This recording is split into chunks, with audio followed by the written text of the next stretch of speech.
जय हिंद साथियों, कैसे हैं आप लोग? उम्मीद करता हूँ स्वस्थ होंगे, मस्त होंगे और अपने कार्यों में आप सभी दोस्तों, आज मैं जिस संदर्भ में आपके सामने उपस्थित हुआ हूँ, वो प्रत्येक प्रतियोगी छात्र के लिए महत्वपूर्ण आयाम रखता है। जैसा कि आप सभी ने देखा होगा अभी यूजीसी नेट का एग्ज़ाम जो 13 जून से स्टार्ट हुआ है। पहला फ़ेज़ 13 जून से 17 जून तक चला है और दूसरा फ़ेज़ 18 जून से 22 जून तक। तो ऐसी स्थिति में कई बच्चों ने मेरे पास मैसेज किया और कॉल किया।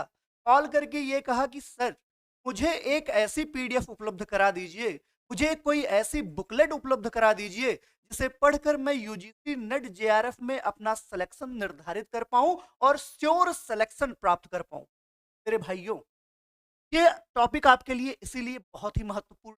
कारण क्या है कि मैं अमूमन छात्रों में ये दिक्कतें देखता हूँ कि वो सोचते हैं कि वन नाइट की स्टडी करके मैं अपने आप को सफलता के परचम में लहराता हुआ देख पाऊँ। क्या आप जानते हैं?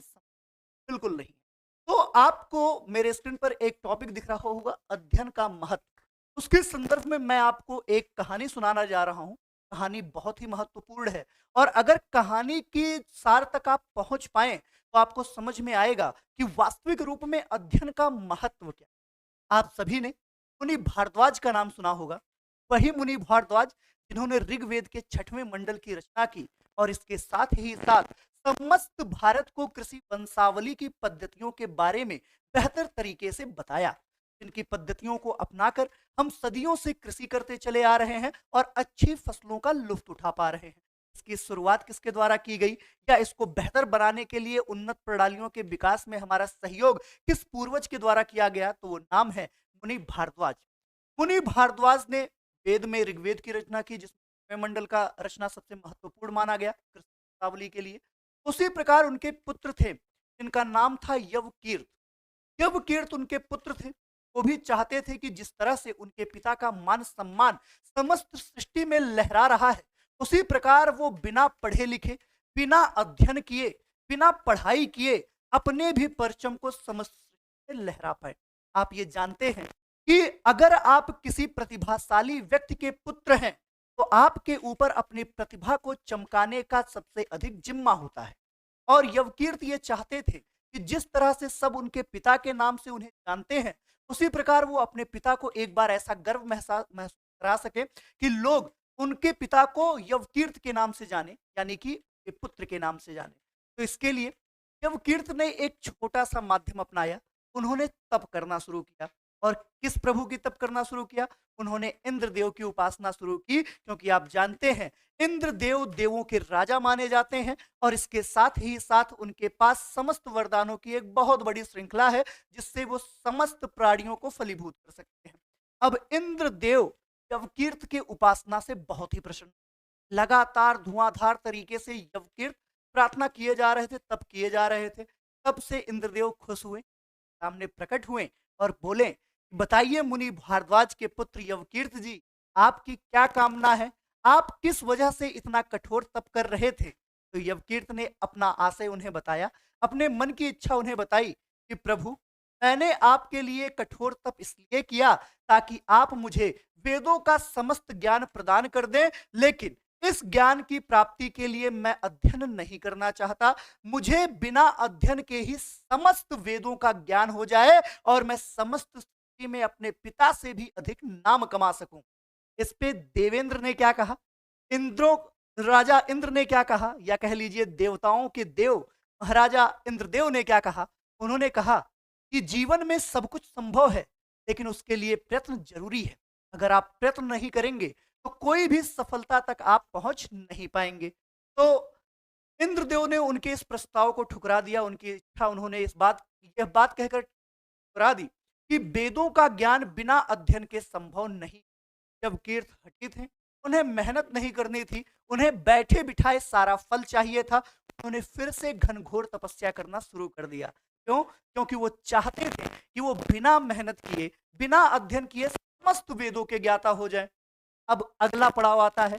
उनकी तपस्या से ब्रह्मदेव भी खुश हुए और ब्रह्मदेव जब उनके सामने उपस्थित हुए, तो फिर कीर्त ने अपनी बात रखी कि भगवान जी, हे प्रभु, आप सृष्टि के रचयिता हैं, आपने सृष्टि का निर्माण किया है, समस्त प्राणी आप ही की देन है। कृपया करके मेरी इस बात को आप सुलझाइए और मुझे वेदों का ज्ञाता बनाइए। ब्रह्मदेव ने क्या कहा? ब्रह्मदेव ने कहा कि यवकीर्त, मैं तुम्हारी समस्त इच्छाओं की पूर्ति कर सकता हूं, लेकिन वेदों का ज्ञान नहीं दे सकता, क्योंकि वेदों का ज्ञान बिना अध्ययन के संभव नहीं। अब बेचारे यवकीर्त हो गए बहुत परेशान। क्यों? क्योंकि सबका जवाब एक समान आने लगा। सभी देव जिनकी होने की सब यही कह रहे थे कि वेदों का ज्ञान तभी संभव है जब आप अध्ययन करेंगे। अब यवकीर्त थके हारे बेचारे घूमने के लिए निकले, तपस्या उपस्या करके थक गए, कुछ नहीं मिला और उस तपस्या का कोई परिणाम उनके सामने नहीं आया। तो वो एक दिन ऐसे ही मस्त मौला मूड में घूमते हुए जा रहे थे। तब तक उनकी नजर कहीं इलाहाबाद संगम के किनारे एक वृद्ध व्यक्ति पर पड़ी। वृद्ध व्यक्ति को उन्होंने एक कार्य करते हुए देखा। जो वृद्ध व्यक्ति था वह गंगा के किनारे बैठकर अपने हाथ में रेत लेकर लगातार गंगा में प्रवाहित कर रहा था, फेंक रहा था। अब यवकीर्त उसके समक्ष पहुंचे और उन्होंने पूछा कि मान्यवर, आप ये क्या कर रहे हैं? तुरंत वृद्ध पुरुष ने अपना रिप्लाई दिया, अपना जवाब दिया। और जवाब क्या था? ने कहा कि मैं देखता हूं कि गंगा को पार करने में लोगों को बड़ा कठिन संघर्ष करना पड़ता है। कुछ ही लोग गंगा नदी को पार कर पाते हैं और अपने गतिविधियों को संचालित कर पाते हैं। तो मैं ये रेत जो लगातार गंगा में डाल रहा हूं, मैं गंगा के ऊपर एक सेतु के निर्माण के उद्देश्य डाल रहा हूं, यानी कि मैं चाहता हूं कि इस गंगा नदी के ऊपर एक पुल बना पाऊं। तुरंत जब कीर्त उनकी बातों पर हंसने लगे, ठहाके लगा के जोर जोर से हंस रहे थे। और उसके बाद उन्होंने उस वृद्ध व्यक्ति से क्या कहा कि अरे मूर्ख व्यक्ति, क्या तुम ये नहीं जानते कि बिना परिश्रम, बिना कठिन परिश्रम किए किसी भी चीज की प्राप्ति नहीं हो सकती। और आप ये जो अपने मुट्ठियों से रेत को गंगा में प्रवाहित कर रहे हैं, ये तो सिर्फ मामूली सामान्य कार्य है, जिससे आप कभी भी सेतु का निर्माण, पुल का निर्माण नहीं कर पाएंगे। तुरंत वो वृद्ध पुरुष उठा, जो कि साक्षात इंद्रदेव थे। उन्होंने तुरंत यवकीर्त को अपने स्वरूप में जवाब दिया कि यही बात तो मैं तुम्हें यवकीर्त समझाने का प्रयास कर रहा हूं। मेरे बच्चे, बिना अध्ययन के वेद के ज्ञान की प्राप्ति संभव ही नहीं है। क्यों? क्योंकि वेदों का ज्ञान अध्ययन से ही संभव है, और अध्ययन मतलब परिश्रम है। तो बिना परिश्रम किए आप किसी भी परिणाम की प्राप्ति डायरेक्टली कर सकते। अगर आपको प्रत्यक्ष प्राप्ति चाहिए अपने संघर्षों का, तो उसका परिणाम आपको मिलेगा, लेकिन आपको होना पड़ेगा उसके लिए मेहनती और परिश्रमी।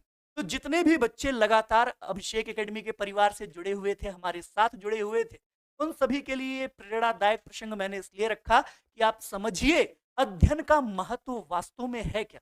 अगर आप अध्ययन नहीं करेंगे तो परिणाम आपके प्रतिफल के विरोध में ही आएंगे। अगर आप लगातार मेहनत करते रहेंगे तो परिणाम आपके कदम चूमेंगे। और अगर आप किसी जन्म घुट्टी के सहारे बैठे हैं, किसी रामबाण अचूक दवा के सहारे बैठे हैं, सिरप के सहारे बैठे हैं, तो यह संभव नहीं है। क्योंकि अध्ययन का जो महत्व है प्रत्येक व्यक्ति के जीवन में एक महत्वपूर्ण योगदान रखता है। इसलिए संघर्षों में जब तक आदमी तपेगा नहीं, तब तक सफलता का रस चखेगा नहीं। मेरे भाइयों और मेरे बहनों, आपसे इतना ही कहना चाहूंगा कि अगर आपको यह लगता है कि एक दिन या 2 दिन में आप किसी भी प्रतियोगी परीक्षा को निकाल पाएंगे, संभव। एक दिन की सफलता को देखने के लिए हजारों दिन की मेहनत जिम्मेदार होती है। तो मेहनत करिए, डट कर करिए, और उसके बाद परिणाम आपके कदम चूमेगा और उसे कोई रोक नहीं पाएगा। तो आज की कहानी बस इतनी ही थी। ये छोटी सी कहानी आप लोगों के लिए इसलिए थी ताकि आप समझें कि अध्ययन का महत्व क्या होता है। तो इसी के साथ मैं अपनी वाणी को विराम देता हूं। जय हिंद, जय भारत। खुश रहिए, मस्त रहिए, स्वस्थ रहिए।